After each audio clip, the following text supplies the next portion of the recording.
Oh man, do I love the topic today. Been waiting on this one for a while. This is the quintessential topic. If you listen to no other episode, and I hope you do, this is the episode you have to listen to. This is basic travel healthcare 101, but you guys have to really understand this simplistic thing we're going to talk about today, but we're going to delve into it pretty deeply because this is incredibly important. I can't stress this enough. I'm getting a little passionate already because this episode, ladies and gentlemen, is the one that you've got to tell your friends about. We're going to talk about the pie, which by that I mean the pie chart in which we all work under. It's so important to understand how this whole thing works, and we're going to talk about it today on Travel Evolved.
It's Travel Evolved. I'm Mark Holloway. Welcome everybody to an episode I've been looking forward to doing for a long time. This is it.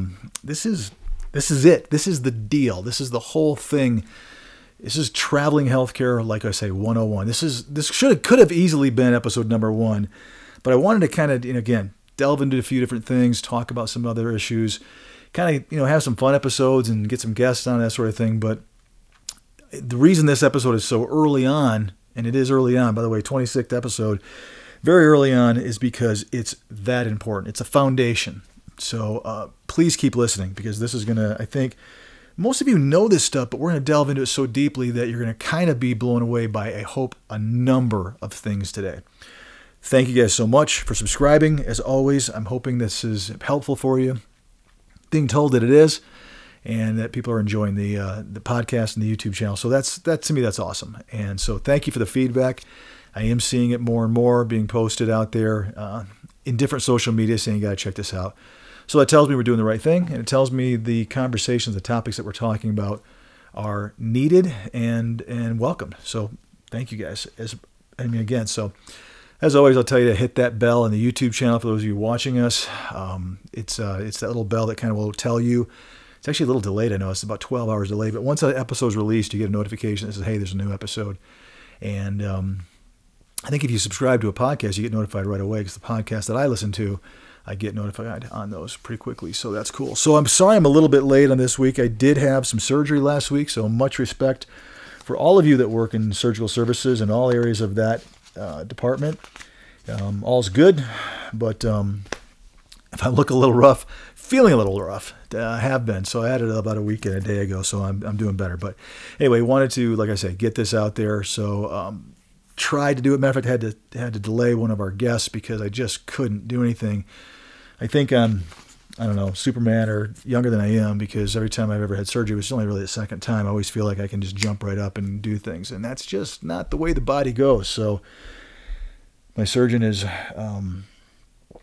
he says he's going to have trouble with me. He's really making sure that I can't do any working out or lifting for a while. It's been a while. It was already a month that I wasn't able to do anything. And so those of you that know me, I am getting more and more frustrated. That is a release for me on a daily, sometimes mostly twice a day kind of basis. So I am a little bit frustrated. It's probably going to show up and make this episode even better with my angst today on the pie. So let's jump right in. What is the pie?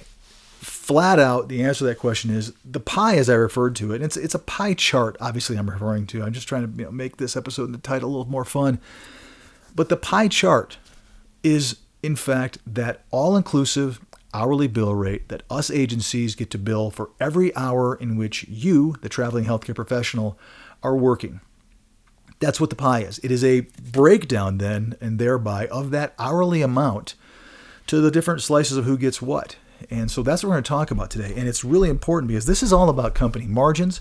It's all about your pay in our world. And for those people that have put things out there on social media, I hope I can change your opinion about some things. Those of you that say, it really doesn't matter to me what my agency is making, all I really care about is what I'm making. Yeah, okay, fine, I get that. That's one way of looking at it. But you should know what agencies are paying more for the same job. I think that's a fair thing to also throw in there. I guess it doesn't really matter to anybody how much an agency is making as long as you're making the right amount of money. But I bet those of you that are making less than people literally working right next to you in the exact same role for the exact same position that were hired by a different company may feel differently, because if they're maybe they're happier if you're not paying attention and you're making less money. There's reasons why, and we're going to talk about it. It's really fundamental stuff. But guys, this is big. It's a simple idea with a really big effect. And I'm saying that with an A, that it is on the industry and on you personally. This is why this stuff is so important. It is time for travelers to stop sticking their heads in the sand and start not paying attention and start focusing on the money you guys are making. I'm going to get on a perch here a little bit and on a pedestal because I think this is important. You guys do all the work. I've said this repeatedly. If you really look at what us agencies do, it is not that big of a deal. We float a lot of money. It's risky. That's the big deal. It's a huge amount of payroll that's being floated with anticipation and hopes that we're going to get paid properly. We are a floating payroll mechanism. In my opinion, if you were to ask true CEOs and true CFOs of hospitals and hospital systems what the best benefit, if there is one, from a traveler agency standpoint, they would probably tell you it allows us about 6 to 8 weeks of payroll without having to pay those bills. So by the time we actually have to pay the bills, we're getting paid by insurance companies, we're getting paid by Medicare, Medicaid, and everything kind of helps us with the cash flow. If they would admit that, that would be great. Most of them aren't going to admit it because they hate the fact that they're spending more money on labor than they would if they had to hire any of you permanently or internally. That's the truth. The fact is that barely any hospitals in the United States, barely any long-term care facilities or facilities in general are able to do that. In most parts of the country, there are some places where it's just a small town. The town census, population hasn't increased a lot. There's not a lot of seasonal needs there, let's say, and they have their staffing met. And when somebody retires, they hopefully go out and find someone else to move into their town. I understand that aspect of it, but for the most part, hospitals have to run with some sort of supplemental staffing, whether it be per diem type situations or, of course, travel. And that's where we come in. Now, yes, I hope on today's episode, I guess let me back up. There's going to be a ton of you that when I get to the numbers part are going to go, oh my gosh, I want to jump in and open up an agency. All right, that's good. There are a lot of you that are listening to me because there are some traveler-owned and potentially future traveler-owned agencies that are going to pop up. I recommend that. I mean, I shouldn't say I recommend it. I applaud that. I have lots of respect for that. I hope that as you continue to listen to Travel Evolved, whether you're starting your company or you're thinking about it, I don't care if you're a healthcare provider or you're just an entrepreneur that wants to do it, there's going to be a lot of talk about that is also going to talk you out of it. Because I will tell you flat out and honestly, if I would know how difficult this was and how stressful this industry is, I probably wouldn't have done it. There's a lot of great ways to make a living. This is one of them, but you better be ready. You better have some thick skin. You better be tough as nails. And you better be pretty smart because there's a lot of things that can go wrong, and it just isn't perfect. So we're going to talk about some really sexy numbers today at the end, and how much this kind of revenue is going to these facilities. I'm sorry, not facilities, these agencies.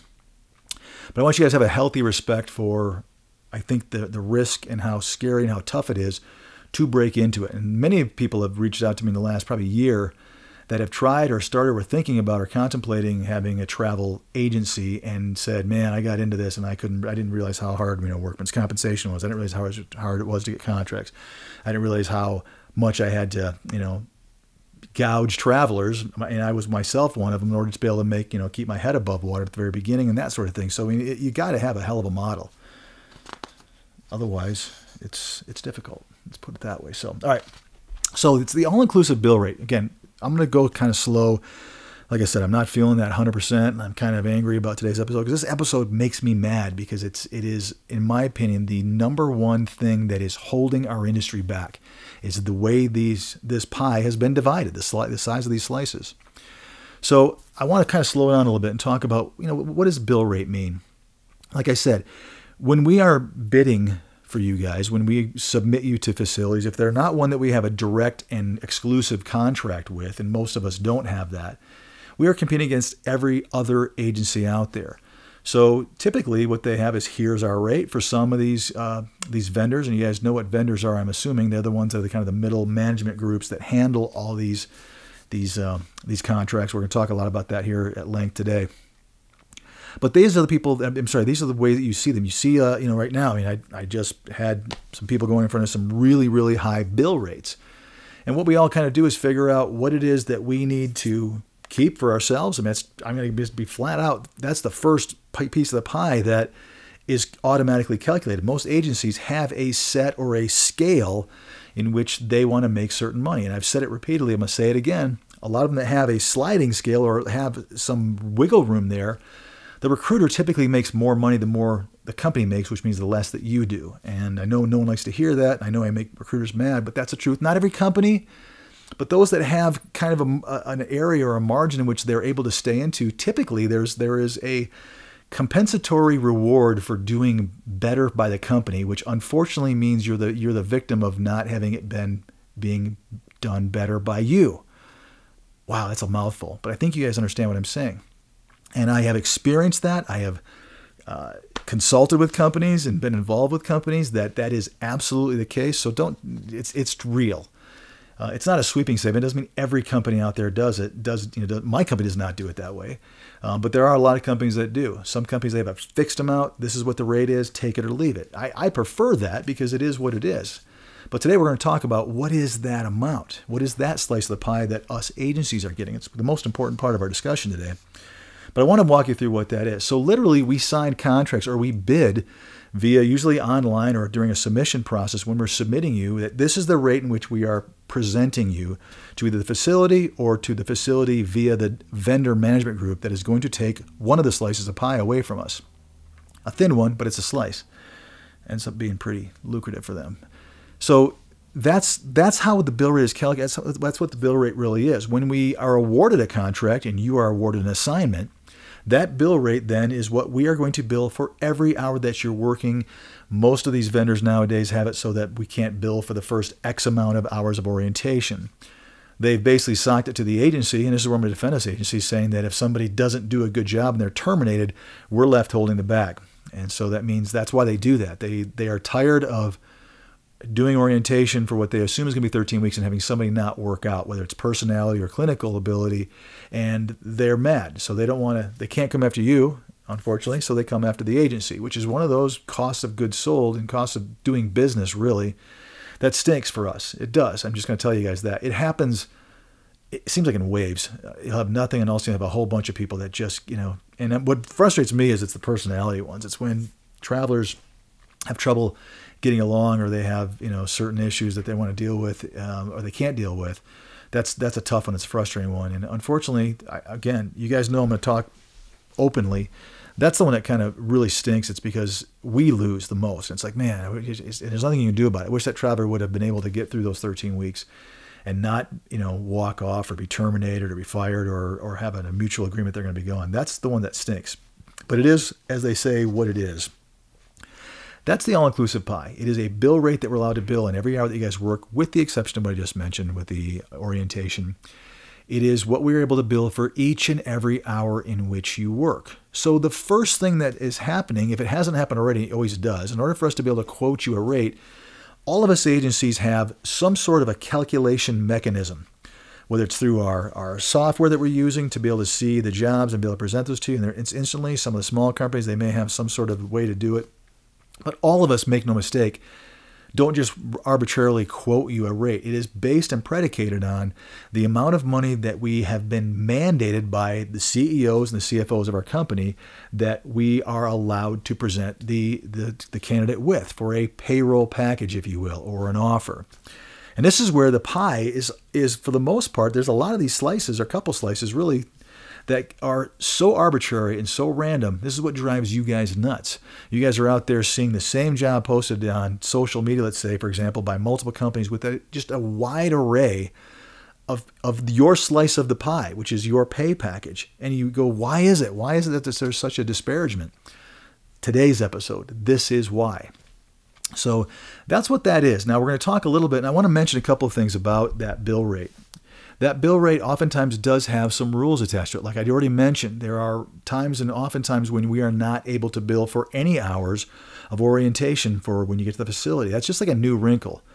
I'll never forget, I got accidentally CC'd on an email at one of the big vendors one time then they said, it was when this was really first happening. And it was many years ago. I want to say it was over a decade ago.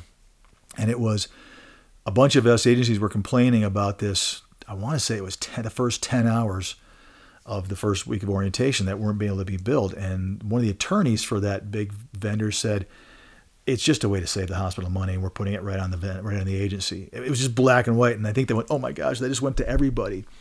And so that's what it is. I mean, I'm sorry to say, like you guys, there are some vendors and some hospital systems that require you guys to do some things before you get to the assignment.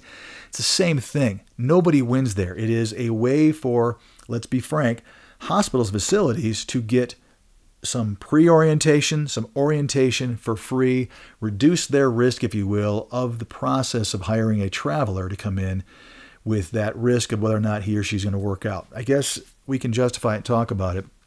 But that's, I guess, their side of the coin. You know, they are, in fact, I've always said, they're the ones that pull the strings on the money in this situation. So if it's not for them, none of us have positions. None of us have a job. None of us have a job, at least in my part of the world. For those of you that are watching or listening to me, you don't have a travel job. You have a job as a permanent member of that hospital in which you want to go to work at, like the rest of society, and you miss out on all this wonderful travel stuff. So they're the ones that pull the strings, and they make the rules. And all of us go, okay, we won't bill for the first 10 hours orientation. What they also do is a lot of them have very specific rules set up for that bill rate or that pie, as far as what happens with regard to overtime, callback, holiday. And a lot of them, it's very different on all of those situations. Obviously, on-call is a very small amount of money. It's a charge, by the way, I could add that one too, charge pay. It's usually, for on-call, it's a very slow hourly rate, enough to be able to have us pay you a minimal amount to be able to be, to carry some sort of an on-call device, whether it's I believe it or not, there's still pagers out there, more than likely calling your cell phone or texting you, letting you know to come in. Those are relatively easy. It's the overtime that is kind of unique, and I'll walk you guys through this at this point. We're not going to talk too much about this today. But overtime, pretty much, if you think about it, all of what a hospital is paying through us to you, which includes your housing, your benefits, your travel to and from, all the different things that your credentialing, all the fees that come in and require us to pay you to get you there and work either 36 or 40 hours a week, are already, those fixed costs have already been accompanied and have already been, what's the word I'm looking for? Boy, I'm having trouble today. And I'm not on any pain medicine, by the way. All those fixed costs have already been absorbed by that initial 36 hours of that all-inclusive bill rate. So for overtime, all those don't exist. There's no more expense to you, which means the hospitals don't pay us more money for your housing if you have to work a fourth shift or a sixth shift if you're a 40-hour-a-week person. There's no more expenses. There's no more expenses for insurance for us. There's no more expenses for how much it costs you to be reimbursed to get to and from your assignment from your hometown. There's no more expense for how much it costs to credential you and background check and get all the documentations that we needed to be compliant. None of that applies to any additional cost for overtime. It is simply your hourly amount that they're paying you. So hospitals do not give us 1.5 times of that pie or that bill rate in order to be able to do just the payroll. Typically, it's anywhere from $8 an hour to a percentage. I still see every once in a while where hospitals are paying 1.5 of that, which is nuts in my opinion. But if they're going to do it, then agencies are going to reap the rewards, not the traveler. Agencies will. But typically it's $8 more additionally an hour, up to 1.3, which is pretty high still, for us to be able to handle your additional hourly amount and have all of that be taxed. So it's going to be a bigger taxation percentage on those, let's say 8 hours. Let's say you work a fourth shift, so you got 8 hours overtime, or you work a sixth shift, you got 8 hours overtime if you're a 40-hour week person. There is going to be, all of that's going to get taxed because you already have absorbed all of your tax-free amounts for the week. So you're going to have a higher wage, which should be time and a half of what really should be your full compensation. You guys know I'm going to go there again. But at least you're going to have, even for those agencies that only pay you time and a half of your taxable rate, it's still higher. So then it's all tax. There's nothing else to carve out. So hospitals figured out that they don't need to pay 1.5. $8 or $10 an hour is enough for us agencies to be able to increase your pay and to be able to still, again, it should be, and we'll talk more about this because I've got a really good example I want to talk about. It should be that we are actually reducing our margins on overtime, not keeping them the same. Talk about that later because they're extra hours that none of us counted on. It's free money for everybody. It's free, not free labor. It's not free labor for the hospitals, but it's a relatively slight increase in a bill rate, which means it's relatively inexpensive for them to pay for a traveler. It's extra money that we weren't counting on as an agency, and it's extra money you weren't counting on as a traveler. So everyone should win, but most agencies out there really try to screw you and gouge you out of that holiday, overtime, and callback pay. And I think it's completely unnecessary, but that's just my opinion. You guys should start thinking it's completely unnecessary. Start standing up and fighting for stuff, and you'll see how quickly we will change some things fast. So that's a little bit more in depth. We're going to talk a little bit more about that here in a bit, but I want to kind of talk about it. There are really only 4 slices to this pie, and I'm going to rattle them off for you. There is a vendor fee, oftentimes. There is taxes that go to Uncle Sam. So that's number 2. Again, it's only based upon taxable wages. We'll talk about this in detail. All these we're going to go into detail. The 2 remaining pieces of the pie are how much the agency's margin is, how much profit they're making on that hourly amount every hour, and then what's left for you. That's it. There are a lot of assignments out there that there's only 3 pieces of a pie. It's divided in 3 ways because the vendor fee, which I'm going to talk about in a little more detail, doesn't exist because they hold the contract. They, in fact, are the vendor, or they have a relationship with that facility where there's no vendor involved and they're billing that hospital directly, which is what I got into when we first got into this industry 22 years ago. So it barely exists now. But that's it. So again, there is a vendor fee, which many of you may not realize. So when you hear someone say, and I'm going to use a $100 bill rate today as an example, which is actually kind of low, by the way, for right now, but I want this to age well. So in a couple of years, if things are relatively normal, I would hope that we're still seeing good, solid $100 bill rates. I think we will. But I want this to age well, so I'm using not a crazy rate, certainly not using an example I used to use in the past because things have changed. So for a $100 bill rate, when you hear that, and when you find out from your manager or somebody at the facility that that's what they're paying for you, I want you to understand that the agency oftentimes, like 98% of the time, and then we'll talk about the other 2%, we are not getting that. We are getting anywhere from 90 on the low end. I still see a few contracts where it's 4%, and we're getting 96% of that. There's a 4% fee. Typically, it's 5. I'm seeing 6 more often now, and there's a few people out there that are getting 7. So we're literally only getting anywhere from $93 to $96 an hour, not 100. So that's number 1. So you can see it's a relatively small piece of the pie, but those numbers really do add up fast. I'm telling you guys this because what I want you to know is that when your recruiter or your company tries to tell you that there is more slices to that pie, and they're not going to say it that way because that's kind of my term. When they try to tell you that there are other costs associated with bringing you or having you be part of that bill rate, yes, but it should be part of their slice. That's why their margin is what it is. There's no other additional way. It's not the hospital's expense.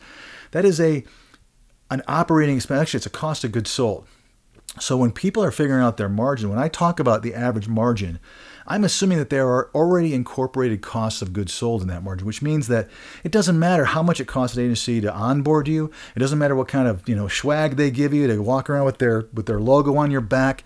It doesn't matter how much they're paying you for travel or how much their insurance costs or anything else that they say is that's a separate cost. Baloney, it's not. That is part and should be incorporated in their margin. So I'm hearing this more and more like, well, we run on an 11% margin. Well, there's 2 different types of margin. I'm not going to get into this. There's a top end margin and a bottom end margin. What all of us CEOs try to do is we try to minimize our cost of goods sold, and of course we try to minimize our operating expenses. But when it comes to this conversation, we're always going to try to get drug screens for the least amount that we can to get good, efficient drug screens, background checks. We're always going to try to, let's be frank, we're going to try to hire as inexpensively as we can internally. I'm sure most CEOs try to come up with commission plans that keep more of the, their margin in with them, but none of that matters. There is no other slice of the pie. Convince me otherwise. Tell me I'm wrong. You can't, because there isn't. Those expenses are engulfed and incorporated in a company's margins. So company margins are not at what people are out there. I had somebody today tell me that this weekend said, my company told me they're at a 15 or 12% margin. Baloney. But no, they're not. Yeah, maybe after, but that's not what they're calculating your pay based upon. There's just no way. You cannot survive in this industry for that low of a rate. Yes, I am trying to work on ways to pay travelers more. I think there's a lot of us out there that are. I think it's good, healthy, competitive, an edge for those of us. But there's a limit to what you can do. You can't make enough money to float payroll for 2 months and have, millions, literally millions of dollars out there in your accounts receivable and be able to make it on a 15% margin right now. It's almost impossible. So there is nothing else. Every single solitary thing is in that slice of the pie that is typically the agency's piece. So I don't care if they say, well, we have to go out and we have to find you, we have to hire leads, or we've got a marketing budget, or the biggest one is the credentialing budget and those sorts of things. Baloney, that's part of your margin. Set your margin so that's incorporated. You still are profitable after you have all those things. That's not the traveler's problem. That's your problem. Figure out how to make your cost of goods sold lower. And maybe I might actually be able to lower your margin more and be more competitive with the travelers who are listening to my podcast and watching me on YouTube. So there, I guess. Like I said earlier, big agencies, and I'll use it at that. There are a couple of agencies, quite a few actually, that have direct contracts with a hospital. And then either they're just working that directly, or they're actually treating themselves as a vendor. And what they can't fill on their own, they're giving out to other agencies to try to get them to be able to fulfill a contract. So when they're placing someone on their own, they don't have that vendor fee. They're that 5 or let's say 5, 6, 7% fee I talked about doesn't exist for them. So you would think that working for one of those big companies that has those direct relationships would mean, well, I should be instantly making 5 or 6 or 7% more. Common sense would tell you that should be the case. But the reality is, as we all know very, very well, oftentimes the larger the company, the less you make. And to the point where their margins are ridiculous right now. We'll talk about that. But you see what I'm saying? They don't even have that fee. And yet you still, if you gave me 7% of that bill rate, my gosh, then we could be talking about margins like I just mentioned. That actually could be possible, but not at the $96, $95, should say $93 rates. You can't do it that way. So for some of those big guys, it's laughable. They are not only some of the lowest paying companies out there, but they actually don't have that huge chunk of the bill rate. It is literally 5 to 7% that is staying with them and not going someplace else. If all of us agencies that subcontract could keep 5 or 7%, I would think we'd be passing a lot of that along to you guys. I mean, without having to change a thing. So it's incredibly helpful when you have that. And it allows you to pay more. But ironically, those big companies have such high margins, they've got so many shareholders and so many vice presidents walking around this country that they can't, because their operating expenses, which has nothing to do with today's conversation, are so high that they need those margins to be over 30%, which is what we're seeing right now. It used to be that was their high water mark, 30%. Not anymore. Not since the pandemic came out and the rates went through the roof. They are making a lot more than that now. So I'm just throwing it out there. You should be making more money with those big companies. Unfortunately, I see it more and more. You guys are all calling them out on it. Big companies are only good for brand new travelers who don't know any better. And it's the fact. I'm sorry for those of you that are listening that work for one of the big companies. It's the truth. You guys know it's the truth. You don't pay your travelers. How can somebody subcontracting through you pay more than you're actually paying? Because their margins are that much thinner than yours. That doesn't make any sense. That doesn't make any sense. And yet, there it is, right? So, okay. All right. Piece number 1. Let's talk about this vendor fee a little bit more in detail. Because it is a small slice of the pie when you really look at it. We are only talking about anywhere from 5 to maybe 7% of the whole bill rate. So On these larger bill rates, and I'm going to use $100 in my example I'm going to use today, $100 is only $5 an hour. So in the big scheme of things, when it comes to what's important to today's discussion, which is you guys, it is not that big of a thing. It is just like the second slice or the third slice, whatever number we're going to call it.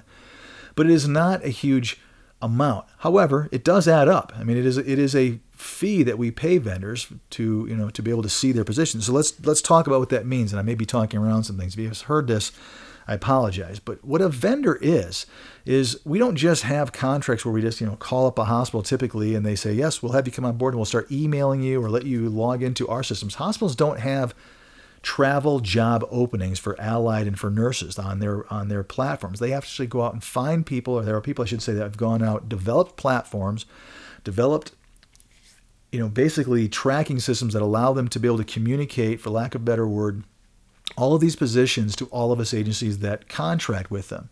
And they take this fee to do that. And it doesn't sound like much, but for what they do, it's a pretty good fee. Let's be honest. They have a great website and they've got some credentialing things involved and they've got some, account managers that run around trying to sell hospitals.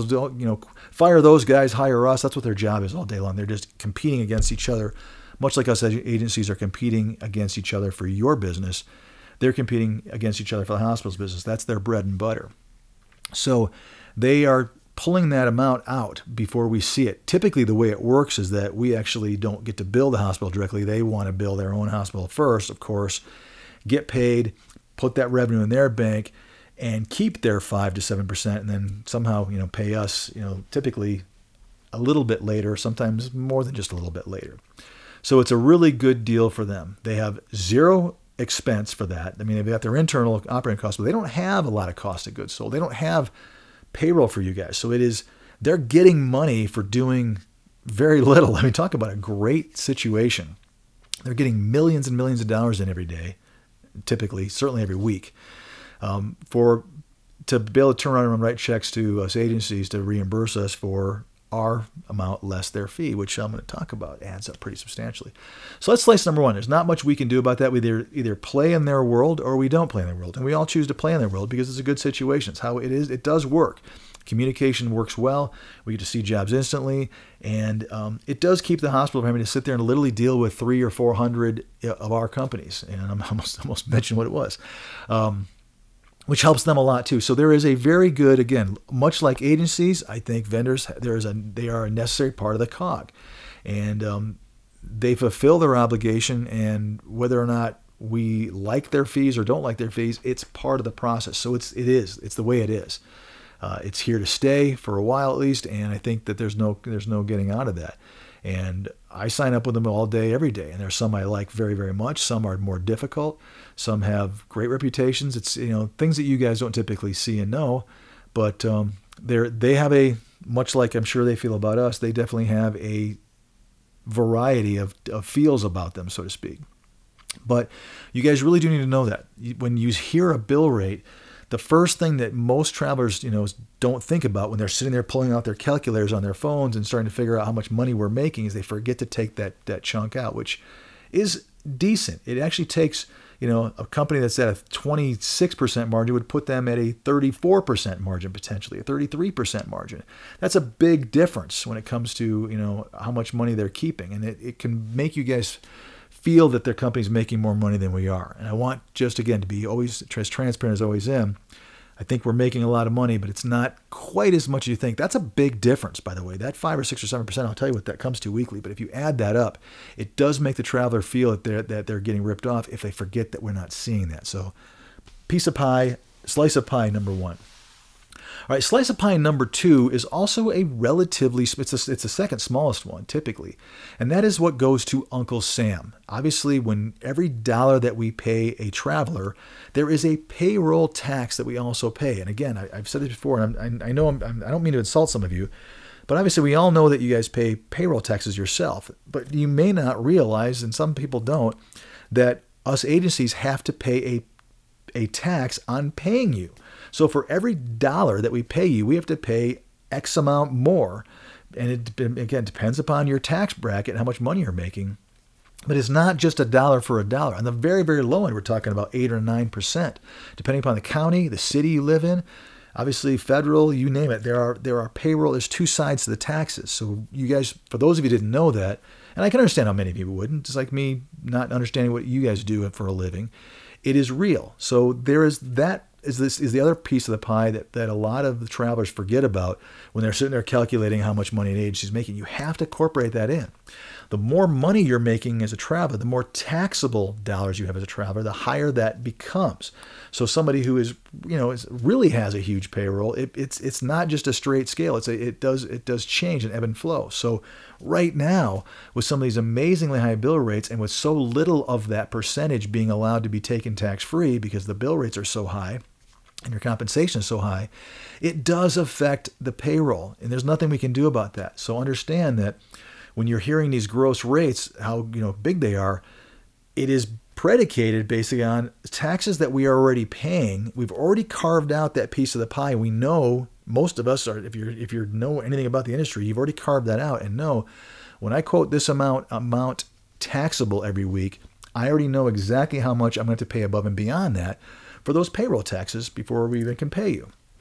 So that is really slice number 2. And I don't want to get in, well, I shouldn't say I don't want to get into it, but for today's, discussion, we have to figure out the other two pieces of the pie before we can even know what that is, if that makes sense to you. These 3 pieces of the pie are all predicated on each other. How much the agency makes, how much you have taxable, then thereby also how much Uncle Sam is going to be able to keep of that tax dollars. They're all reliant upon each other.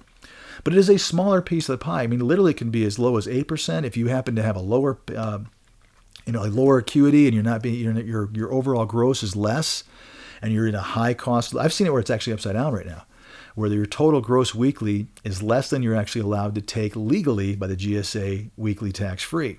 If that makes sense. So if you're a very, very high-paid traveling healthcare professional, you're going to get taxed more, which means more of it is going to also go to that slice of the pie, which is the taxable amount. That the only one that sees that is our government. Like it or not, that's the way it is. And unfortunately, the more money you make, you see it doubly on the other end of the spectrum. The more money you're actually grossing every week that is not tax-free is going to obviously affect how much taxes you're paying. And again, I always found it really fascinating last winter and go back and look, guys. Go back and pull up any social media website where travelers are talking to travelers and look between, January and March of 2021. And you will see people losing their marbles, literally going ballistic on how much their taxes were getting hit out of their weekly pay. And they were mad. You guys were mad. And I'm going, wait a minute. What did they just all of a sudden realize we're in the United States of America? This is not a new thing. So it was kind of like, I found it incredibly, interesting that there was definitely a social experiment happening with regard to pay and taxes that a lot of people were unaware of. And it was fascinating to watch it because I've never gone from X amount of dollars to that much more. I don't know a lot of industries that were, but it was wild to see what happened to travelers and how they felt about it when they were grossing incredible amounts of money and more and more and more of that was being withheld to our government. It was wild. I guess I'll just leave it at that. It was incredibly fascinating. And you go back and look. If you don't believe me, go check it out because it was anger, lots of anger out there on social media. I think people couldn't figure it out. All right. So let's go into, I'm going to talk more about some examples. Let's go into the last two. And then that clearly really is how much the agency, let's start with us, how much the agency have dictated that they need to make. All of us have that figure. I already told you. All of us have that figure in our minds. This is exactly the kind of money we need to make. This is what our business model is. It is no one else's business typically, but it becomes your business because the last piece is obviously what's left for you guys. So the more a company's making, I've said repeatedly, the less you are. But it's not up to you to decide whether it's right or wrong for a company to have a higher or lower, margin or bigger or smaller piece of that pie. But it is up to you to decide whether or not you want to work through that company and take that exact same position as 200 other companies have if they are in fact the lowest paying, which would also indicate that they have a bigger piece of the pie that they've carved out for their needs for whatever reason. Again, it's their decision. But for today, I'm trying to tell you guys, this is why it's so incredibly important to know this concept that we're talking about, the concept of the all-inclusive bill rate and how the pie is divided. Because clearly, let's just chunk out an agency. By the way, last year, well, I shouldn't say that. In early 2020, can't even say that. In 2019, the average travel nursing margin was right around 26%. And I was flying a company at that point that was at 20% margin, and we were getting a lot of travelers that were saying, wow, you're definitely the highest paying company out there for sure. I believed in that. I believed in the more you pay a traveler, the more travelers will come to you. I know it's a crazy concept, but it's my concept. I watched the industry go from 20% all the way up to that 26% in those 20 years, basically 19 years, as more and more companies came in and there was more and more ability for them to sock it to you guys. It just is the fact. So it was pretty wild watching that. Now with the pandemic, like I've mentioned before, these bill rates are so high that I know CEOs and CFOs. I've seen them. I've had people tell me these conversations. I've actually witnessed a few where it's like we have the bill rates so high. How would a traveler know what our margins are? All they really are going to care about is that they're making $5,000, $6,000, $7,000 a week. And by the way, that's true. That literally happened. Not to you maybe, and certainly would never happen to you guys again, because now you're really getting the knowledge here. But it happened to a lot of travelers that are like, man, I'm making all kinds of money. And they never really thought about, I wonder what my company's making. I wonder if I'm doing well here. And until they got there and found out there was other companies paying substantially more, or maybe they were lucky and they were the ones that were the top paid, they didn't care. And even then, some still didn't care because it was so much of a situation where I went from, this amount of money every week to $5,000 a week. I don't care. I'm laughing all the way to the bank. And it's, again, no judgment there. I know a lot of travelers that paid off a lot of debt, bought cars, paid off cars, double paid their mortgage, you name it. It was a wonderful time period. But my point is, it still might have been better. You might have been able to make more money. Who knows? But that is the fact is that all of us agencies have that margin or that range of that margin, like I said earlier on in the episode here, of what is a agreeable or doable piece of the pie for us. That's the next piece that's carved out. Besides that vendor fee, the next piece is here's what we're making. By hook or crook, we're making this. And all of us don't care how the rest of it's going to fall. It has a lot to do with supply and demand. It's going to have a lot to do with whatever, but we're going to make that percentage. So the bigger the bill rate, the more money we make, but also the more money we're spending, which means higher payroll, obviously. So it does work that way. But it is a percentage, and I don't know of a lot of companies that have a larger or smaller percentage based upon different specialties. I'm sure there's probably somebody out there that's got that philosophy, but it doesn't really make sense. So what I'm telling you is that we have either a fixed amount that this is what it is, and we're going to quote all the way down to dollars and cents, or we have a sliding scale and we're going to do our best to try to do as best as we can in every single deal, which means unfortunately at your demise. But here's what our range is. That's figured out right then and there before we get to your portion. And your portion is the part that has to do with how much the taxes come. So understand that right after the margins of the companies and the vendors, I should say, the very next thing that is an automatic is in fact our margins. I hope that all makes sense.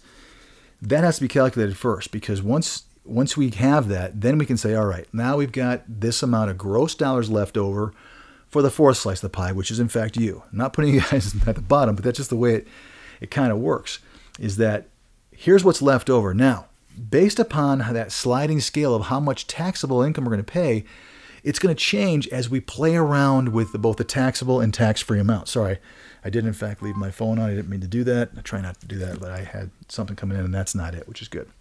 So I'm going to keep going.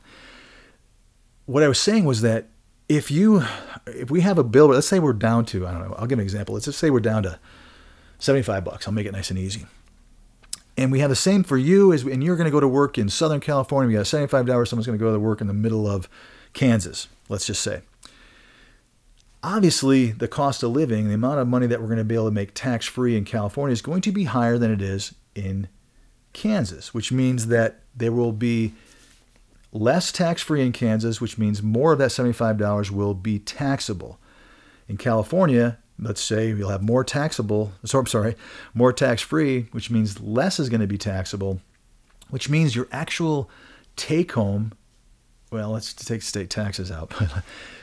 Your gross would be higher in California than it would be in Kansas at the very beginning, the gross, because it has to do with that amount of the percentage of the cost. Now, on your paycheck, you're going to see a lot less in California because they've got a lot of tax laws out there. I'm not trying to confuse you guys or get all over the place, but what I'm getting at is that it varies, right? Now, let's say you've got two different counties in the same place. Let's say you were submitted to two positions, let's just say in Texas. One of them's in a small town, one of them's in a larger town. Same exact bill rate, because a lot of the vendors do that. They have the same bill rate for almost the whole state for, let's say, your specialty. But it's going to fluctuate what you're going to make based upon how much is tax-free in that county. So the more that your taxable hourly rate increases, the more taxes a company's going to pay on that. So it actually pushes that back down too. It's a pretty wild thing to look at it's hard to do on a podcast. Maybe if I did this at some point, I'll redo this again, and I may have the technology by that point to go ahead and actually do a screen share, and I could show you kind of how this thing works. It might be more helpful. Should have thought before I did it. And here I'm thinking it and saying it out loud, but that's me. I just say I say out loud what I think. So there you go. It does change and does ebb and flow, but obviously those last two, how much you're making and how much you're being taxed on, they kind of go against each other and kind of offset each other, so to speak. But make no mistake, the vendor fee and the agency fee are set in stone for the most part. So what I'm getting at on this whole thing, guys and gals, is that what an agency makes, that for every 1% more that either you don't negotiate, for those of you that have to negotiate, and I don't like companies that do that, I'm just going to throw it out there, but the more that you're getting paid, the less an agency's making. Vice versa. If you're getting paid less, the agency's making more. So you guys have choices. I've said that, and I've said that a lot in a bunch of things that I did for promotional materials for this podcast, this YouTube channel, this show. I don't even know what to call it without having to say both those things.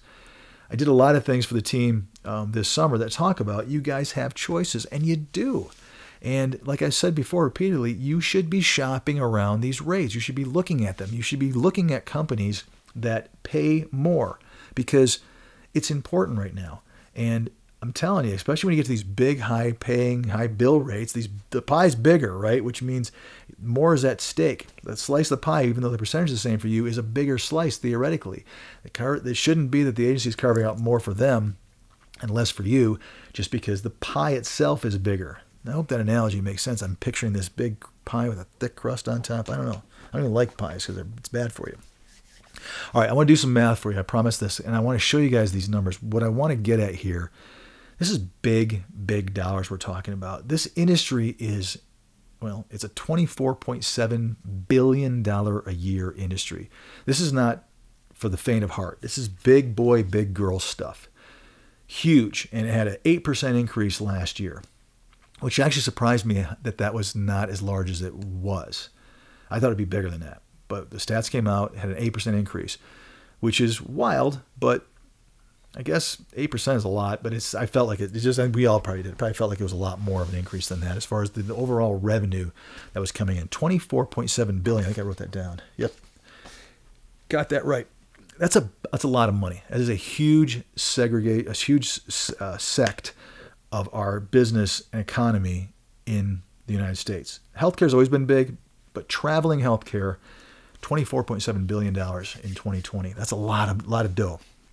So let's talk about the vendor fee. I just want you guys to have an appreciation for this. I mentioned that, we have anywhere from 5 to 7. My example I want to stick with today to show you these numbers are, I'm going to use a $100 bill rate because it makes it nice and easy for me and I can do it without having to look at stuff.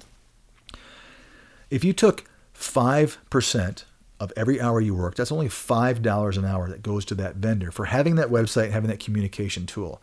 It doesn't seem like a lot of money, but let's just do the math.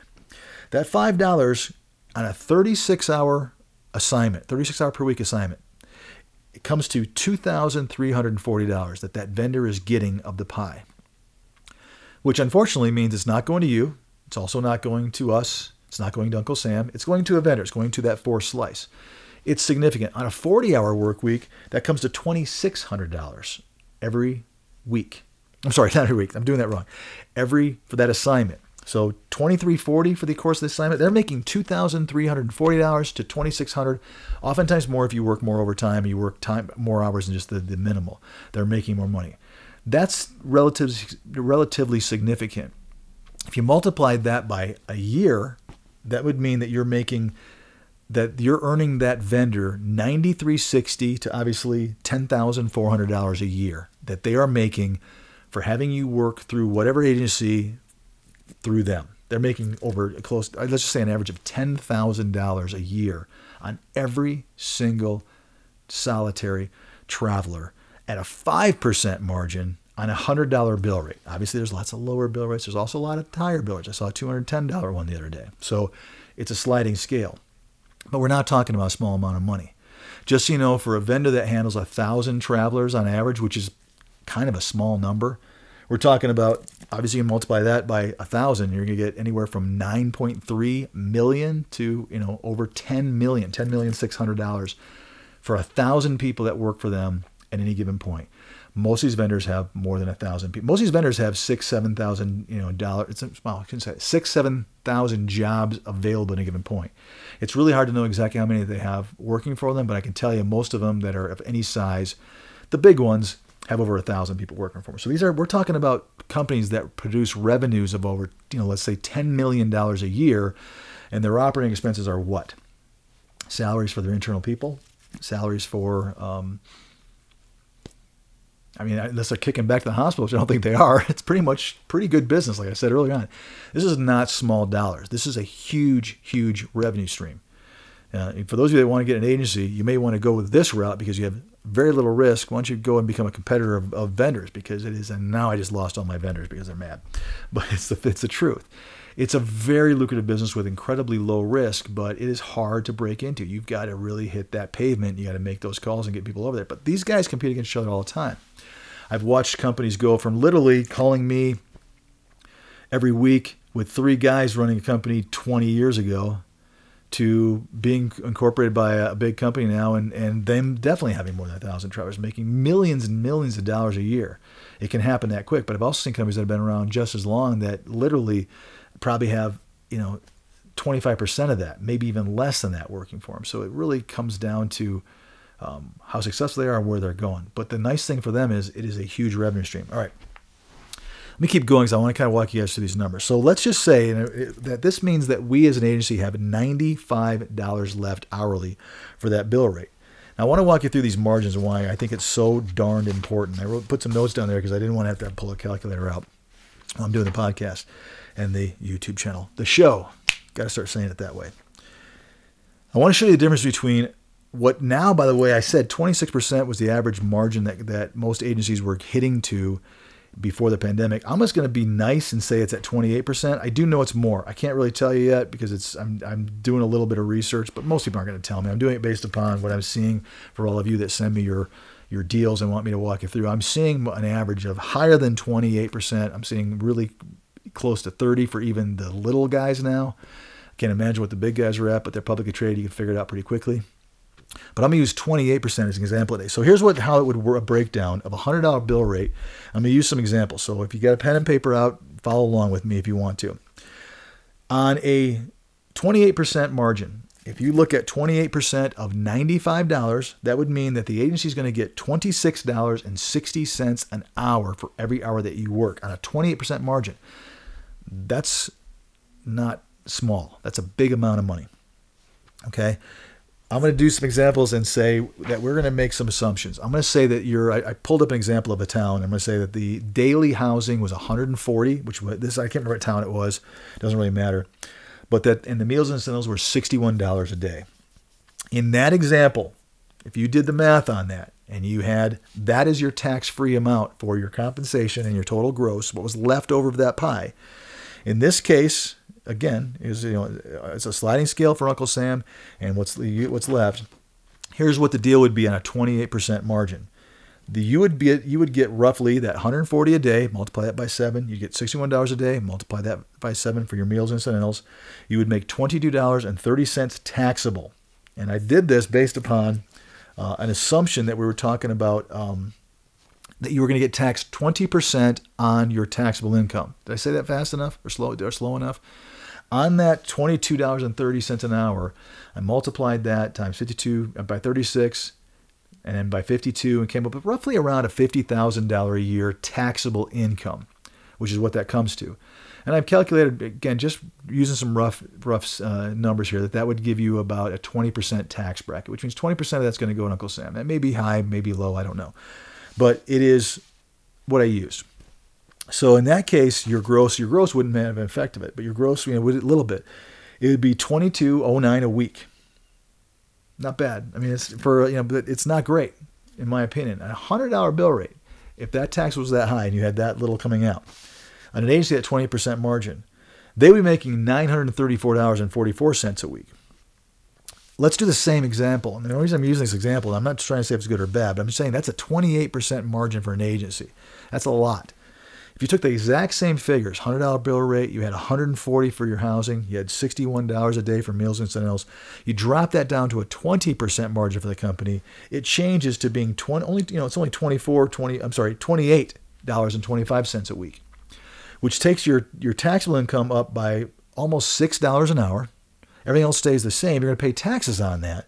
But your gross obviously comes to $24.24 and 12 cents a week on a 36-hour work week. The agency's drops from $937 down to $670 at a 20% margin.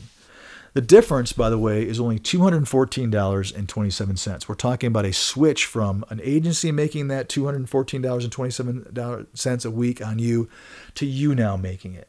Okay? It's a relatively big number. I don't have many of you, but you think you're already doing the math, I hope, because I love you for doing that, because my brain would be doing the same thing. We're talking about, if you take $214.27 a week and multiply it by 52 weeks, you're talking about $11,142.04 a year. That's what that 8% difference between a 20% margin company and a 28% margin company means to you.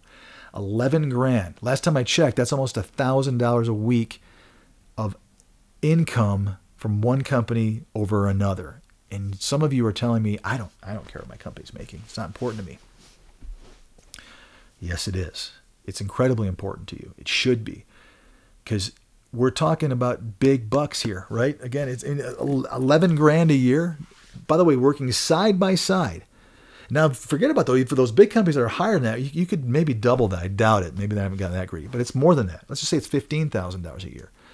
Somebody working for one of those huge companies and somebody working for a company on a 20% margin. And by the way, if someone tells you on a 20% margin, say, prove it. I want to know what my bill rate is and tell me exactly what it is that you guys have for your margin. If you just give them a bill rate, you should be able to do this on your own. But they won't tell you the bill rate. They don't tell you the bill rate. Do not believe them for a second they're on a 20% margin. Because if they would be proud to tell you what that bill rate is and walk you through how to do this, because they would be very, very proud of, we're the highest paying company out there. We're taking the least amount of this pie. We have the smallest slice.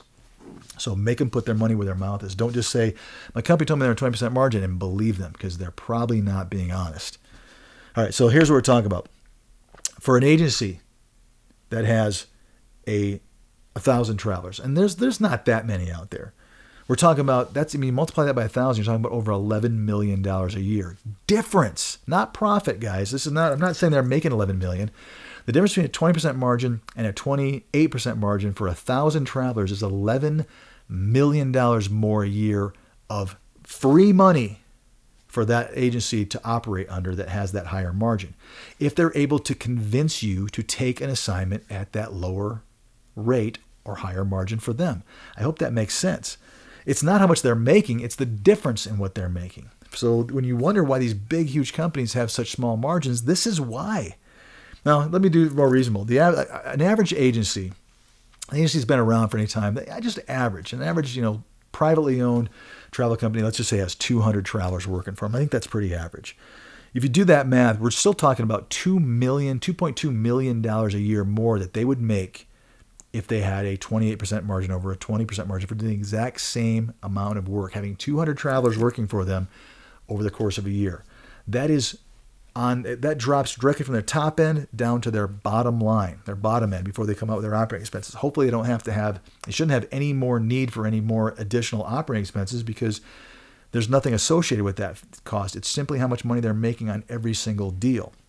So we're talking about, it's a lot. If you multiply that by, let's just say there's 400 companies out there, we're talking about $9 billion right? So if everybody in the country that does what I do were to drop their margins down to an average of 20%, there's $9 billion that they wouldn't be making, but that would be potentially available to you. Good luck with that. Good luck with that. Let's see if they do that. Let's see if they listen to my podcast and go, you know, that guy's right. We should give that $9 billion more dollars. And of the $24.7 billion, we should take 9 of that and give it to the traveler.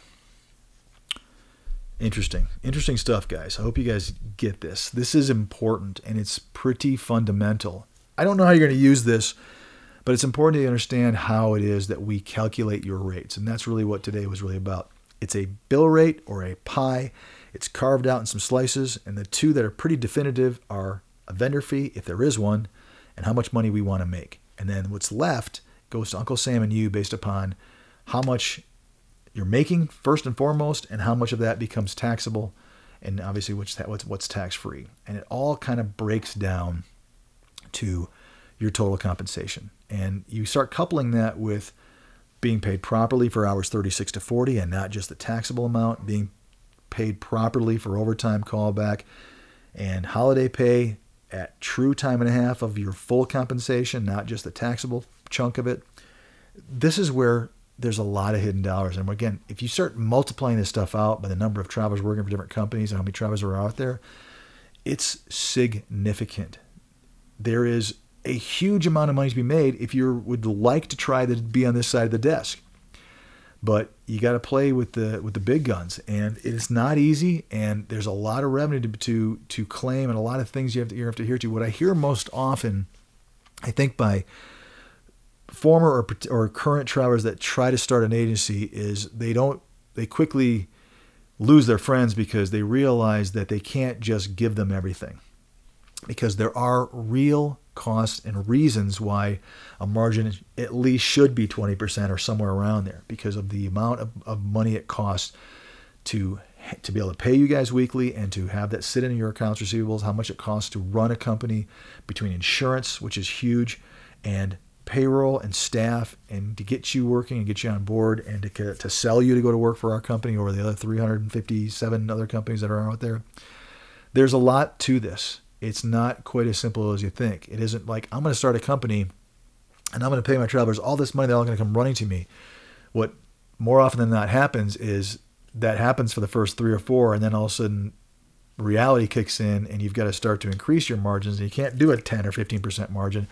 And you realize, oh, this is not what I thought it was going to be. The industry functions and works, but I do think, I guess for lack of better ending, I think there's some room for improvement. I think there's some room for adjustment of the slices, let's say, and I'll leave it at that. So guys, I hope today was helpful. I enjoyed it. I got through it. I had a little dry throat, but hopefully I'll feel better and better as more of these episodes come back. I still am working on that episode I really can't wait to do with some guests. So I'm hoping that that's coming next. We'll see. I got to coordinate it, but excited about that one. And guys, as always, I really appreciate you listening to this. I hope I didn't make too many numerical mistakes on this one. I was trying my best not to.